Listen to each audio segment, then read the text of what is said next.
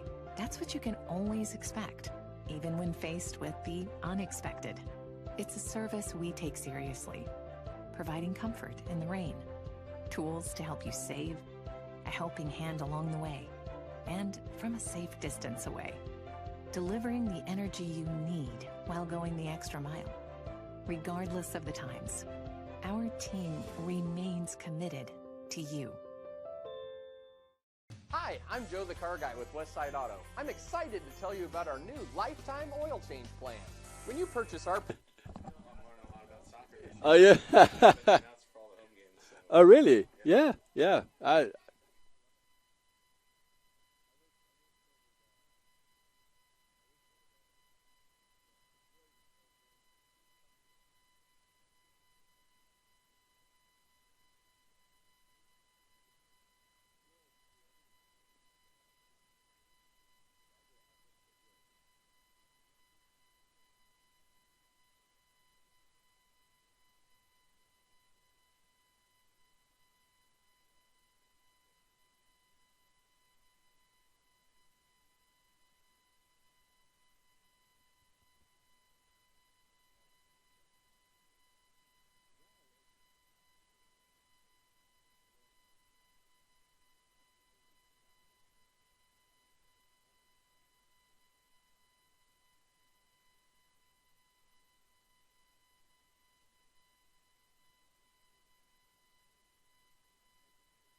Hello and welcome back to Ankeny Centennial, the home of the Jaguars, for the game against Dowling Maroons and obviously Centennial Jaguars. Well, what a first half we've had. Slight rain, slick off the field, a little bit more pressure from the Centennial Jaguars, piling on the pressure of the Maroons. The Maroons did really well. The solid back line of Powell, Stork, Sullivan and Griesmeyer. They went 1-0 up with a fantastic strike by Ty Duax. Right-footed strike, first time into the top right-hand corner. Well, let's talk a little bit about some of the action here. You know, I thought that obviously Centennial were a little more solid in their build-ups. They combine well. Or they build up down the left-hand side with the combinations of Heckenlabel and Poultry. Emmanuel Rijkaard unfortunately went off injured. Duax was having a fantastic game in the midfield. On the far right-hand side, number 9, you had Jack Heckenlabel. And the combinations into where Ben Tulis came on and Spencer Teeley. And the movement of the ball was really creative. At some points of the game, it didn't quite connect. It was a little off or just a little bit slick. But the counter-attacking, especially down the left-hand side, is something that the Maroons are going to have to nullify moving into the second half, in which they've got about 4.5 minutes to get this discussion going. And I'm sure the head coach, Jackson Teeling, with his assistant on his staff, Garrett Crawler, probably discussing this right now and how they can stop the attacks down the left, their right-hand side, Centennial's left attacking. The Maroons, they've got a couple of players that are working on, in particular Carson Boyle and Reed up front. Abaka needs to try and get more into the game, but he's been put under pressure. And the Centennial midfield in the first half did a really good job with Ty Duax, Teeley. I mean, they pressed him pretty hard, and he was unable to really thread any passes through. They knew he would be dangerous, as he's one of their main players with 4 assists. 8 goals and 20 points. If you take a look, a little bit of history, I mentioned this earlier. They've played, both these high schools have had several matchups previous to this, and the Maroons have never beaten Centennial. So that's something saying is there's some bragging rights here just to try and keep the score the same. And Centennial, if they win this, they'll go into an 8-0 over the Maroons. Just looking at these squads here, I mean, I was going through this a little bit earlier today and just having a look at some of these players, you know, on these teams. And if I look at Centennial, the home team, I mean, I'm going through this here. Most of their starters have started nearly every single game. And you look at the amount of, let's take, for example, Richard went off injured. Richard has played, games started, well, this one, including this one, is 16. So 16 games played, 16 starts. He's had 7 assists. He's scored 7 goals. He's on 21 points. I mean, he's up there really. Unfortunately, he's gone off injured, but it's lucky for the Maroons, as obviously he was one of the most dangerous players. But having said that, the rest of the squad is still very, very solid. You've got Joseph Kruger at the back. I mean, he's a pillar of strength. He wins everything in the air. Not just that, he's good on the ball. He can bring the ball down. He can play it out the back. And he had Evan Larson to his right and Jackson Helmkamp to his left. Quinn Geiger came into the game on the right-hand side, and is also a presence to be reckoned with. He's also a solid defender. I tell you what, now we've got about a minute to go. We're going to take a little bit of a break, and we'll be back with the start of the second half. This is Justin Forster with CISN. Who loves you, Iowa? Schottenkirk Chevy Waukee does. In 10 minutes or less, let Schottenkirk Chevy make you an offer on the spot for your vehicle regardless of make, model, condition, or value. With our early lease termination program, we can help you get out of your lease whether you bought from us or not. Click, call, or stop in to get an offer for your car in 10 minutes or less. Who loves you, Iowa? Schottenkirk Chevy Waukee does. WaukeeChevy.com. Hi, I'm Joe the Car Guy with Westside Auto. I'm excited to tell you about our new lifetime oil change plan.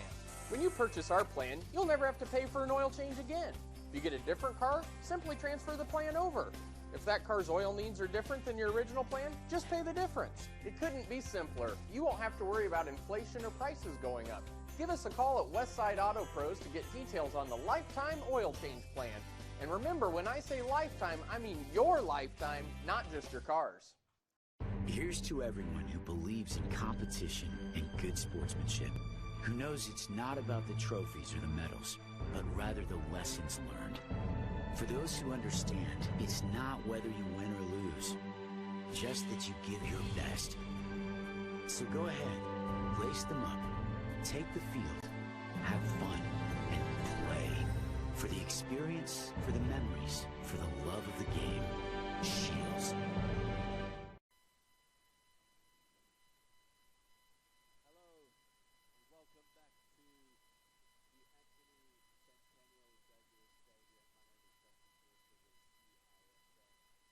Start of the second half of this non-conference matchup between these two formidable sides out of the Metro. Well, one out of the Metro, the Maroons, and then just north of the city is the Ankeny Jaguars, as the Jaguars now trot across, and they're all black, having gone into a halftime lead 1-0 from a cracking goal by that boy Ty Duax, the freshman. If you just joined us, we've got the Jaguars, and they're all black, formidable all black. And then you've got the Maroons on the right, and their away strip in all white. The Maroons will be going from south to north, commentary position from right to left, and the Jaguars will be going from north to south. As both teams huddle up, just take note of any changes made. Welcome back to the second half of our match.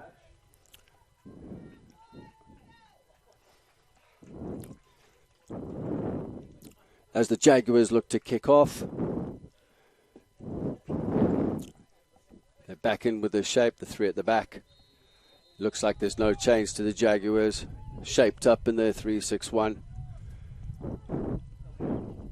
So look to play the ball around the back. These first 10 minutes are going to be very, very important for both teams, in fact. Quinn Geiger on the ball here. Just a slight mistouch. Goes out for a throw in here to the Maroons. With Ben Jurgens on the ball. Leaves it for Daniel Griesmeyer. Griesmeyer throws it into feet to Ramirez Reyes, who's dispossessed as the Jaguars look to break with the first time ball just slightly overhit into Frazal. Oh, sorry, wrong side. Leon, the goalkeeper for Maroons, as he looks to clear, just goes over the halfway line. The Maroons looking to build again through Griesmeyer. It's into Abaka, lays it out wide with a square ball. As they try to thread Boyle through, and again the ball's just running and goes out for a goal kick. As Reece Frazal just lets it go by as he comes into place the ball. Not really a high press here from the Maroons if they look to play it out the back. But Frazal has indicated to his two centre-backs that he wants to go long. Midfield looks congested. As the floodlights are on, rain looks like it's stopped. It's won there by the Maroons. Quinn Geiger on the ball, brings it down, plays it out wide.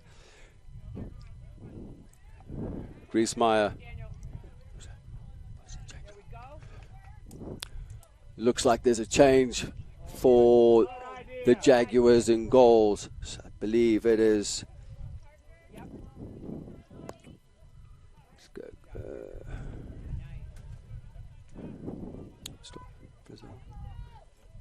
Stockwell. Yeah, see Stockwell's coming goals there. He is the senior goalkeeper. I believe he did start the last game that I did against the Ankeny Hawks. So there's a change there. Frazal is out. Stockwell is in. It's great that they can share the duties. Try and save some legs as the Maroons look to break down the far right-hand side. It's broken down. Again, the Maroons have come out with a little bit of oomph in them. Played into feet here, held up. Griesmeyer looking to thread the ball out right. In-swinger comes in. Stockwell sees it out for a goal kick. Okay, it's a little bit of it's a better start by the Maroons, who are in their all-white away strip. Looks like Teeling and Crawl probably gave them a good talking to. Possibly a little motivation as well. The ball is delivered out wide. It's picked up by the Maroons, but goes out just off the foot of Griesmeyer. Throw in Quinn Geiger. Abaka just flicks it on. Nathan Liu intercepted. Ball played forward into the Jaguars here on the right hand side. He's cuts in onto his left foot to the top of the box. Here's Ty. That boy Ty Duax again, and he strikes the ball, and it just goes over the bar. Very, very dangerous. Jack Heckenlabel on the right hand side, cut in onto his left. Very skillful player. Strong, sturdy lad. Good target player. Abaka. So Maroons look to build again. Played it out to Quinn Stewart, who's back in the game on the far right-hand side. In their 4-4-2 system, shapes up into a 4-1-2-1 at 2 at times. So Maroons looking to build. Need to push players forward. Abaka asking for the ball. He's under pressure, doesn't quite get it. The second pass in there, picked up by Teely. Geiger on his right foot. Ball played into the feet of Jack Heckenlabel. Looks to run at 2 white shirts, but dispossessed there by Griesmeyer. Played the ball in. Lots of space up here into Carson's feet. Played a blind ball in. Dispossessed though, as the Maroons win the ball back. The Jaguars need to push the line up to the halfway line. There's too much space in between the lines, from what I can see here. as Heckenlabel on the right-hand side is closed down by Griesmeyer. Ball goes out for a throw-in. Looking at the bench, I see Reed on his feet, warming up. He's dying to get into this game. The Jaguars.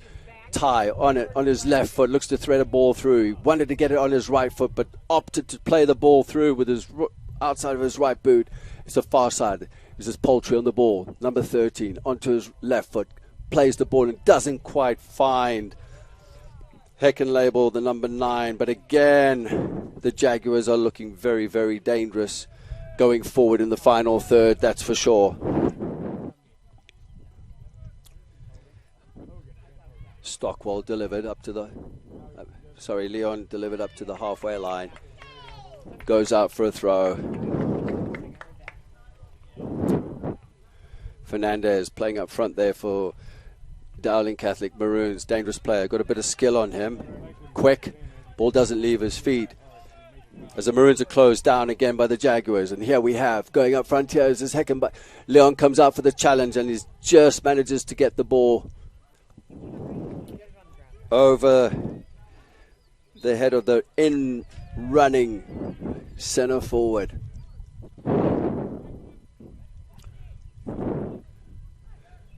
Throw in here, near side. Heckenlabel on the ball.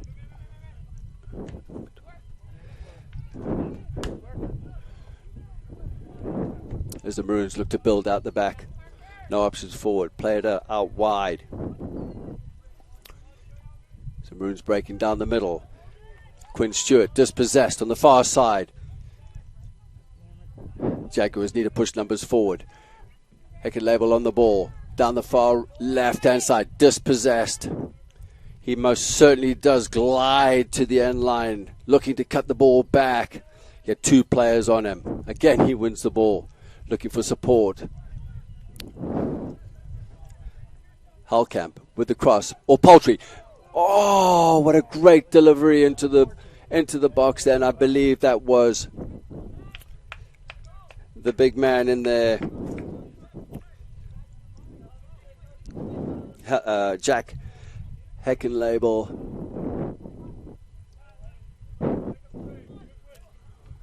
Actually, no, it was Andrew Heckenlabel, the freshman. Ty Duax on the ball, looking to thread the ball through. Cleared away.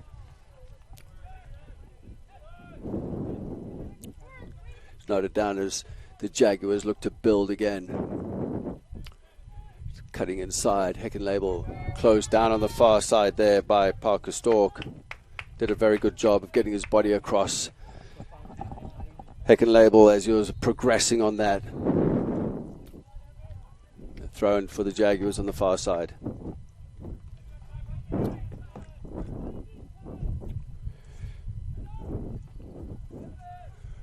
As they look to build again on the left foot there of Heckenlabel. Delivery comes in into the far post. Nobody there making a late run though.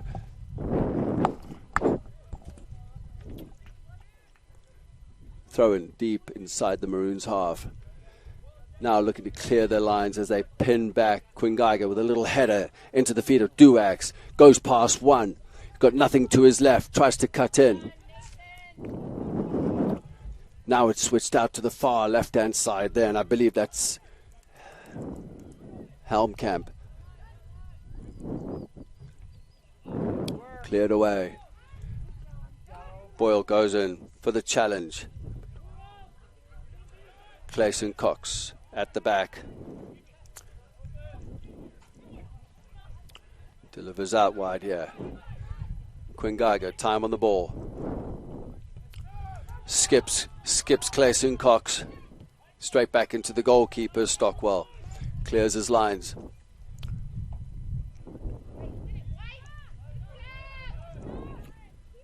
Ty Duax dispossessed. Carson Boyle. Out wide as the Maroons try to build again. Luke Powell plays it out wide. Great ball in there to Barker. Barker couldn't quite hold it up, but it's on the edge of the box here for the Maroons as they strike, and it's well saved there to the keeper's outreach on the right-hand side. Stockwell came into the game for the second half. as we are just on 11 minutes gone into the second half. Lovely strike, a little bit of a momentum change here for the Maroons as they look to take this corner with an in-swinger. The wind looks like it's picked up, as you can see by the corner flag. In-swinger comes in, cleared away. Again, Jurgens, number 10, closed down by Duax, the freshman from the Centennial Jaguars, clears the lines, picked up in the midfield here by the Maroons. Looking to find something out of it into feet there. I believe that was Carson Boyle, goes out for a goal kick. Nathan Liu receiving the ball, he did really well there as he sprints back into a starting position for the goal kick. Maroons looking to press high. Stockwell, after that fantastic save, booming with confidence now, delivers out to the far left-hand side. Doesn't quite reach its destination as the Maroons look to build quickly here with a quick throw-in. Picked up, dispossessed there in the midfield. Brandon Thiele just with a lazy pass, but it's won back here by Jack Heckenlabel on the ball. Duax with a little bit of movement, wasn't quite the right pass, as the Jaguars look to get organised. Maroons throw in. Skips Jurgens into Boyle. Nobody underneath him to support. Under pressure there by Quinn Geiger as he goes to close down again. Sticks his right foot in there. Wins the ball back. Tackles are flying in here. Thiele on the ball. Solid holding midfielder for the Jaguars. Ball on the far side, closed down. Now they started, as I said at halftime, the Maroons actually started to do a good job there on their right-hand side in closing down Andrew Heckenlabel, and then you've got Poultry as well, number 13. Two solid players as they look to break again here. The Maroons easily picked up at the back there by Stockwell. Stockwell's confidence is booming after that save. He pulled off a little bit earlier to the right-hand side. Fingertip save, going out for a corner as it clears the lines.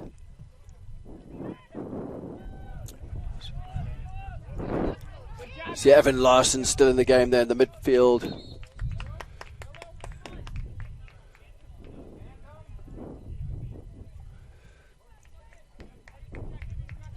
Indication throw in. Looks like the Maroons are going to make a change. Number 7 coming into the game. Jackson Teeling is giving him instructions. So they look to go long. Just past the halfway line, the circle. The Maroons still have the ball. Nathan Liu played it out to the far right-hand side. As Fernandez is lurking in the boxes. Far post. A good effort there as the ball's still bobbling around as the cross came in on the right-hand side there. Good ball in, out swinger. Substitution for the Maroons, number 7, Ian Grinnell. Nice work, Nate. Nathan Liu comes out the game. Grindal goes back in. He came in the first half. Quinn Geiger nods the ball out just to the top of the box. Grindal on the ball. He has no options but to play it back to into the halfway line there to Parker Stork, who lays it out wide. Another delivery on the far post. Again, you got Fernandez on the far post trying to, just needs the right delivery. I mean, it's also the timing of the run. Maybe some more players, extra white shirts in the box would help. As they are really looking, they're searching for this equalizer. The Jaguars. Good job, Quinn. It was really well played there. Quinn did a good job of staying with Heckenlabel as the ball comes down the right here. Geiger plays a lovely ball into feet. Was looking for the return pass. There was just a number of white shirts there closing down.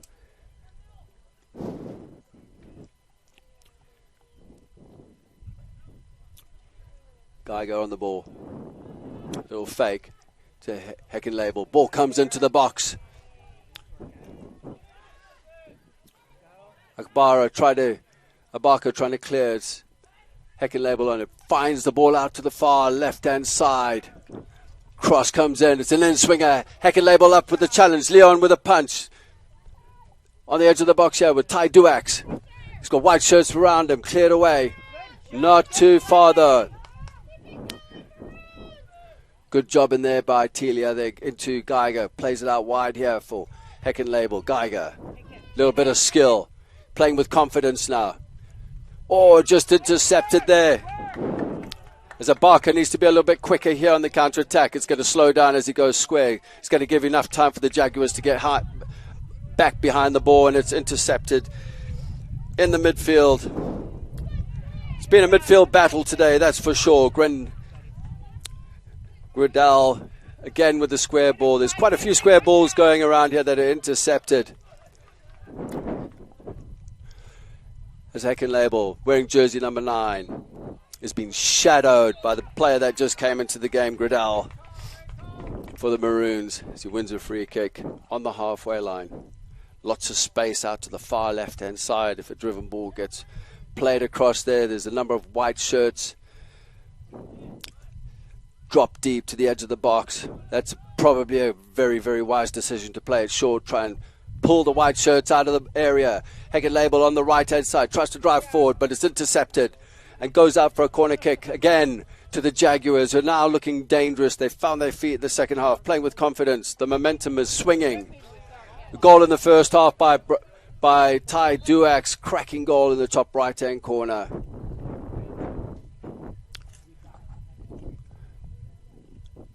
Corner on the near side for the Jaguars. Play it short. Delivered into the box. Far post. Driven across there by Cox, I believe. Again, the Jaguars pick it up here with Jack Heckenlabel. No, it's number 19, Andrew. Ball trickles into the far post. Jaguars managed to keep possession. A little bit of skill. Nice little Cruyff turn into the far post. Duax lurking again at the top of the box, but it's taken away by the Maroons, who look to break and not quite there. Is cleaned up in the midfield there, I think, by Teal. Yep, it's Teely again. Brandon Teely's done a sturdy job in there. Quinn Geiger down the right. Everything's coming down the right-hand side now, from north to south here for the Jaguars as the Maroons look to clear their lines. Looks like we might be having a change here. It looks like Reed will be coming back into the game. It's probably a good time to bring him back in.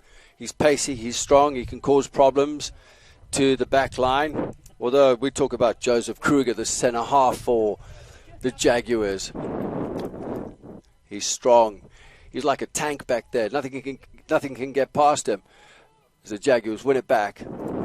This is where Joseph Kruger needs to step the line up. Delivered in swinger into Heckenlabel on the right-hand side. He's closed down. There's appeals from the bench. The bench are going mental. And yes, they've given a free kick.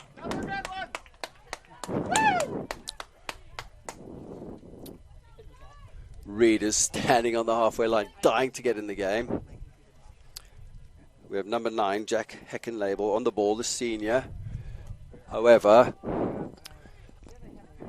he's been joined, I think, by Poultry, who's left-footed. I was just trying to see if the referee gave a direct free kick, because if it's a left-footer, he can swing it in as he comes in. Left-footed ball into the far post and just goes past all the black shirts and the white shirts out for a goal kick. And now Reed can probably come into the game now. Number 12 just down below is in the commentary position. He might be out of sight right now in your camera view as they make the change. Quinn. Number 12, Joe Reed. Joseph Reed is back in, and Quinn Stewart has now left the field. Quinn's had a good game. He's worked hard, definitely. As Leon places the ball, he'll probably look to go long, as the Maroons are trying to make something of this. Ball driven in, it bounces. Always best to attack the ball, especially in these wet conditions. Well taken care of on the far side there by Helmkamp, I believe. Yeah. The Maroons into Jurgens, lays it back, looking to build. Jurgens has loads of space if he gets the ball back to drive forward. The Jaguars line is way too deep. The defensive line is, the defenders should push up to squeeze the lines, really make that midfield third and zone 2 like very compact. As the Maroons on the far right look to make something of this. A great ball in there to Fernandez. Comes off him and it looks like it is a corner. Fernandez, what a great piece of play on the far side there for the Maroons. Working hard, committed. Jurgens with the outswinger. Swings it in, great ball in, headed away there. There's so many shirts in there as the Maroons. Well, it's taken away here by Quinn Geiger, looking to counter-attack. He might need to slow it down. That's actually a good decision, as he only had one player up front. To his right-hand side was Heckenlabel, and they look to build again. There's that man, Big Joe at the back, Big Joseph Kruger. Standing a bit deep. The back line needs to get in line with each other as they dispossessed on the edge of the box by the Maroons, and the strike comes in and it's easily foiled by Stockwell, the reserve keeper that came in for the second half.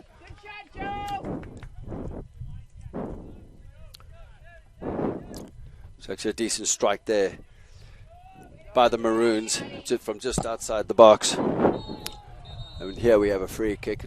Referee going to his top pocket and he pulls out the yellow card, and it looks like it's number 4 Sullivan coming off, and it looks like Lou will come in. So if you Nathan Lou coming into the game, and like I said in the pre-game build up to this match, the Maroons are a very, very solid team, very physical, as you can see. As the Jaguars look to make something out of this, there was nothing really pretty about that, but it's come down for a free kick to the Maroons.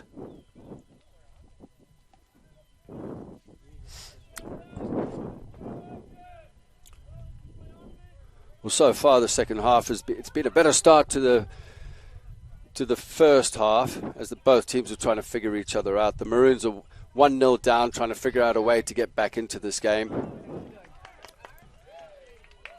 If you don't know, in the high school rules, if you get a yellow card, you have to sit out for 5 minutes before you can go back into the game. Substitution for the Jaguars, number 14, Ben Tullis, and number 22, Spencer Seeley. Spencer Teely has come into the game for Ben Tullis.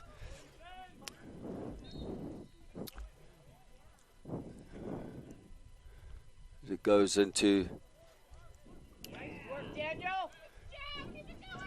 the next phase of play. It's cleared away by Cox down the line. Sorry, it's Ben Tullis that's come into the game. Gets his first touch, but he's offside, unfortunately. Yeah.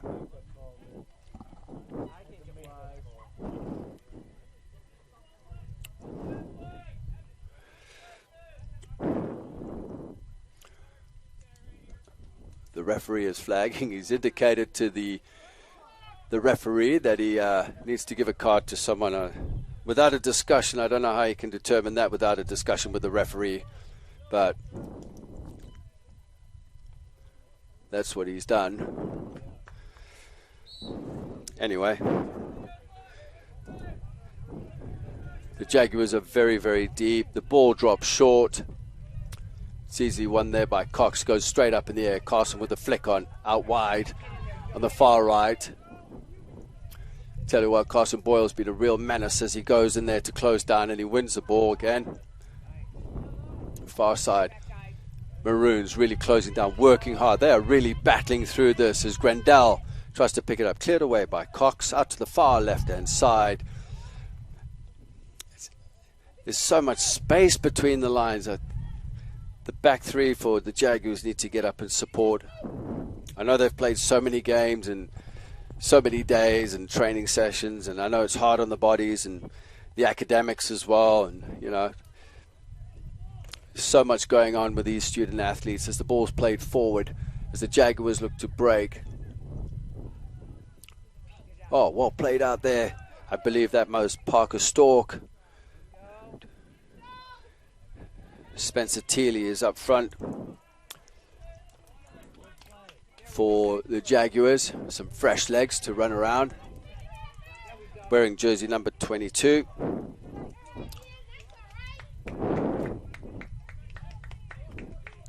This is when the players need to let the ball do the work and play a little more simpler now. I know we're getting tired. Both teams are getting tired, and they're working really hard as Teeley goes in for the challenge. Ty Duax, the freshman, so far with the lone goal of the game. Will it be the game winner? Yet to see as the Maroons drive forward. Grandel chasing. Tries to keep it and is just ushered out there by the Jaguars. Clayson Cox, number 12.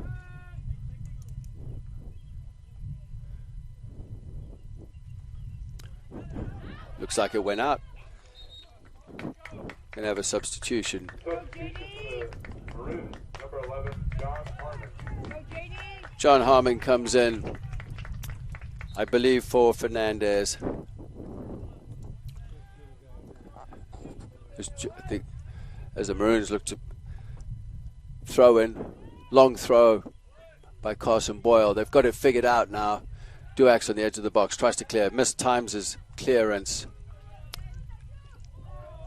I'd maybe changed it a bit with the throw-ins, because now all the Jaguars are doing now is just putting a player in front of the target player and one behind, and they've got the distance right, and every time it's just been intercepted.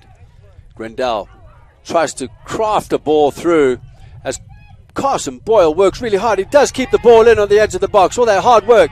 They're appealing for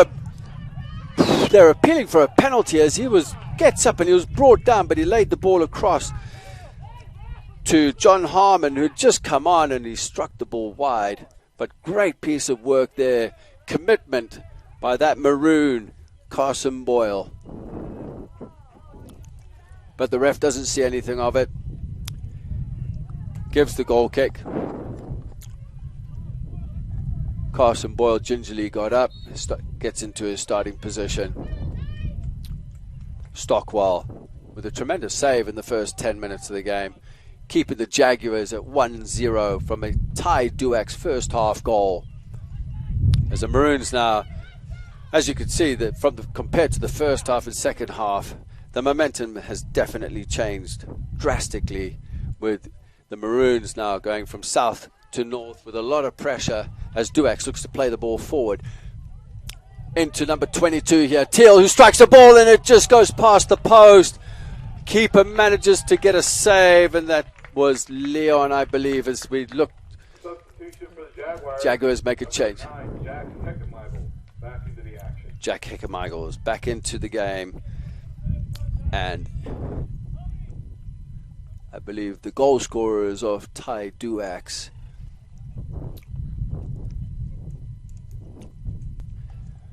So Jack Heckenmichael, quality player.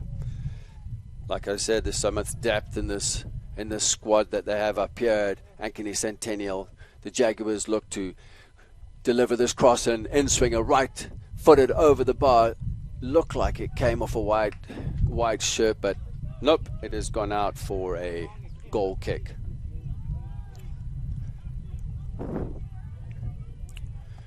Leon, deliver. Starting positions are deep with the the back three as the ball goes straight through to the goalkeeper, Stockwell. Just draws in John Harmon, just wasting a bit of time. Coming up to 10.5 minutes left of the match. Up here in Ankeny on a gloomy, rainy evening. However, the rain has stopped. So the Maroons look to make some nice combination on the far right-hand side. The overlap looking good. Closed down, ball played in. Harmon wasn't quite there. Time and space again. Pressure on the ball by the Jaguars as they look to clear right up here to number 22, Spencer Teal. And the Maroons win a free kick. Well, they must be feeling pretty confident. They're having the courage now. They're still going into challenges. They have the courage to go forward. But they've got to be feeling confident about the way they're playing in the second half and how this momentum has changed. But it's going to be difficult to break this back line down. Jaguars holding, edge of the box, two-man wall, outswinger, played in. Stockwell comes, but it's just gone across. Kruger just gets across, that big man Joe gets across off his chest and out for a corner as we have a substitution.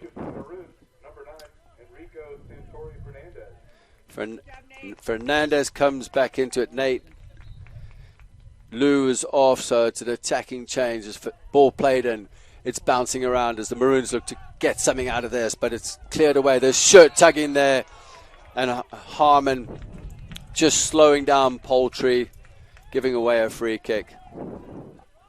The referee says, I'm not having any of this quick free kick from that position. It should be back there.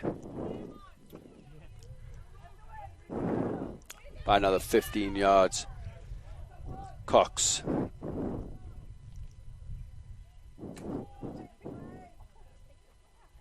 Oh, sorry, that's Evan Larson, number 2 for the Jaguars. Maroons far side. Again, building down the right. They've been pretty effective on that far side of the field. Linesman's flagging for a goal kick. Well, the midfield's been pretty tight, and both teams have looked to build round the outside. And if it's tight down the middle and very congested, and both teams are tucked in, then you're going to find those gaps on the flanks and the wide areas. Stockwell clears, delivers. Abaka dispossessed. Ian Gridal.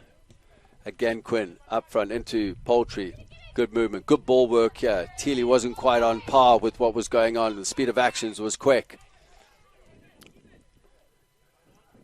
Reed. Sorry. Fernandez. They've got Reed up front there. They've got to get him involved again. Reed. Carson Boyle. Grindal. Had no options. Does win a throw-in for the Maroons.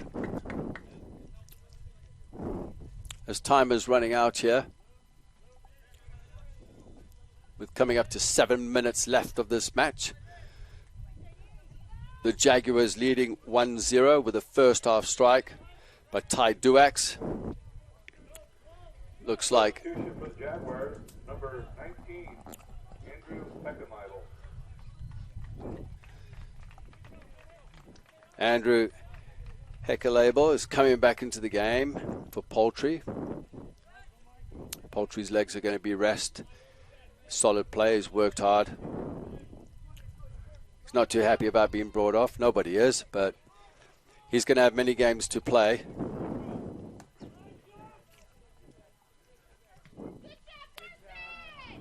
Carson closed down. He's everywhere. Abaka wins the ball. He's driving forward. Has no options in front of him. He's got to go alone. He's got 3-4 black shirts around him. It's going to be very difficult. This is picked up here by Centennial. Nice piece of skill. Out to the far left-hand side.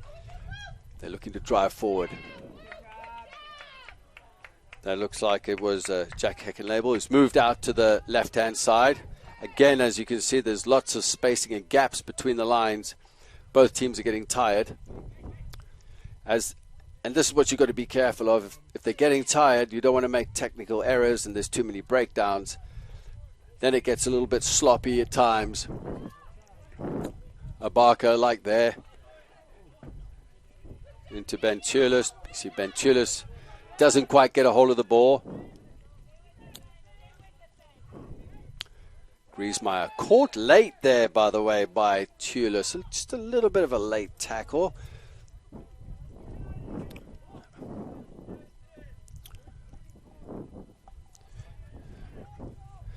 Very interesting, actually, as the minutes and seconds are ticking down to the end of the game, how the high school boys' rankings are formulated.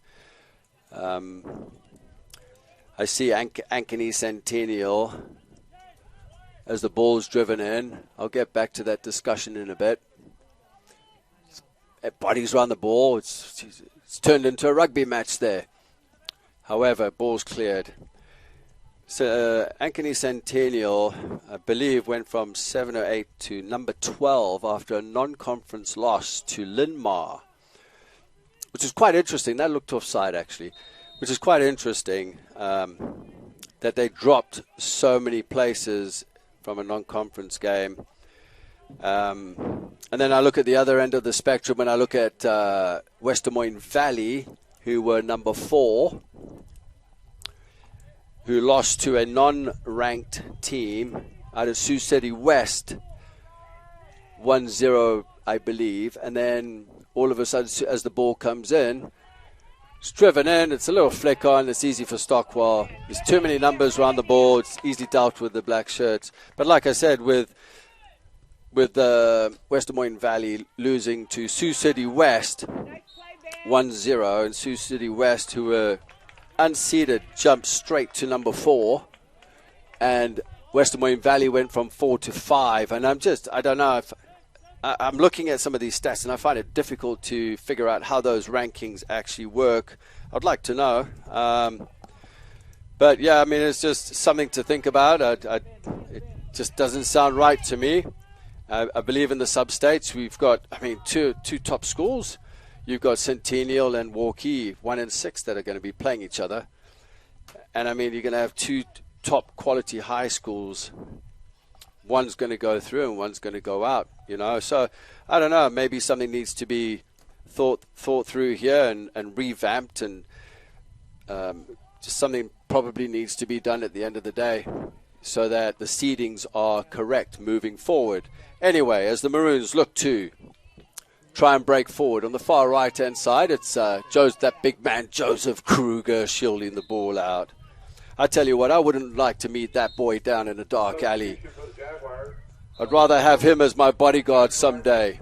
Tower of strength. Nothing gets past that guy. He's like a tank. As the Jaguars make a double substitution with Spencer Thiele coming off and Ben Tulis coming off. So, just having a look out there to see who's replaced them. I'll catch them in a bit anyway, as we are now ticking down to about 2 minutes and 15 seconds left of the game, with the Jaguars holding on to the lead, and the Maroons are driving forward, trying to get back into this game to tie it up. Dispossessed on the far left-hand side as the Jaguars look to break. Great sliding tackle in there on the far left-hand side. Referee says play on. It's been a physical game. Both teams have competed. It's been fantastic anyway. Again, it's end-to-end. I feel we might get one more goal in this. I would have held the ball up there waiting for support. Keep the ball at this point. Just under 2 minutes left. 1 minute and 44 seconds left of the match as the Jaguars clear it out for a throw-in on the far side of the field. Duax barking orders from the sideline. Jackson Teeling standing there with his arms crossed. We have a free kick here for the Maroons. This is where the Jaguars need to keep their discipline. As believe that is number 14, 15. Yeah, number 15. clumsy challenge there on the edge of the box. So Brandon Thiel, he's had a great game so far, to be honest with you. I mean, he's been solid. I would say that's only the one mistake, the one error he's made as the Maroons line up to take this free kick. Two players, one to the left, one to the right. Right footer, left footer. Which one's going to take this? With the wall sturdy, we're about 30 yards out. It's got to be a cracking strike because it's blocked by the wall. They've done their job. They didn't split. And the Jaguars clear their line. And there you've got the assistant coach on the bench as well. But now the Jaguars have broken through. It's going to be a 1v1. The cover's coming in. Has he been brought down? And the referee says play on. And here we go with it. Oh, it's stuck under his feet. The options are on. It's been a comedy of errors over there. That was a chance to seal the game. And it was, I believe, Andrew Heckenlabel, possibly. I'd have to recheck that. But he's had a cracking game so far. Just tired legs. But it was just like, oh, the goal's in front of me. I've got a chance here. And the referee has blown his whistle. He stopped the clock. We're having fireworks back here. It's like the 4th of July up here in Ankeny, to be honest with you. As we have a yellow card for the Jaguars. Substitution for the Jaguars, number 14, Ben Tullis. So Ben Tullis is... It's the second yellow card. So it's Heckenlabel that's come off, yep. Just I must sort my eyesight out here. As Leon, bit of skill at the back there. The Jaguars have dropped really, really deep into their half as the Maroons look to drive the ball forward. There's some comments on the sideline there. Not good. Got to keep the discipline, the Maroons at the back. That boy number 23, Griesmeyer, chirping away at the bench, the assistant coaches for the Jaguars. The Jaguars look to waste time. Bit of skill on the far side. Left-footed ball coming in. There's the goal! That seals it for the Jaguars. What a finish we have here with 9 seconds left on the clock. And the Jaguars have sealed it. There's no coming back from this. 2-0. I've got to get the goal scorer here to be... Great passage of play. A little bit. It wasn't. As we look at the replay here. Well played on the left-hand side. Coming in. Got to get that. Oh, gosh. What a great finish that was. Side-footed. Open the hips up. Right football. Into the bottom corner. I believe it was number 9, Jack Heckenlabel, the senior. Correct me if I'm wrong. I will clarify that as the game has now come to an end. And that seals it for today up here in Ankeny. What a fantastic match we actually had. It ended up 2-0 with a last second winner there for the Jaguars. With a beautiful piece of play on the far left-hand side. And again, all the action was down the left-hand side for the Jaguars as far as Andrew Heckenlabel was concerned in that. So, number 15? 11. 14. So that was Ben Tullis with the goal. Just getting clarification there from my production team, Randy, who's done a phenomenal job today. He's been absolutely brilliant, helping me out with numbers and so forth. And kudos to my man over here to my left. He's done a really good job. Well, we'll take a quick break and we'll come back and we'll wrap up as all the fans are now leaving and the teams are now cooling down. We will be back in a second. Thank you. Here's to everyone who believes in competition and good sportsmanship, who knows it's not about the trophies or the medals, but rather the lessons learned. For those who understand, it's not whether you win or lose, just that you give your best. So go ahead, lace them up, take the field, have fun, and play. For the experience, for the memories, for the love of the game. Shields. Central Bank opened its doors in 1877 and has been proud to call Iowa home ever since. For more than a century, our family-owned business has worked hand-in-hand with friends and neighbors across the state to make their dreams a reality. Come visit us at our new location on Hickman and Waukee and see how Central Bank can make it happen for you.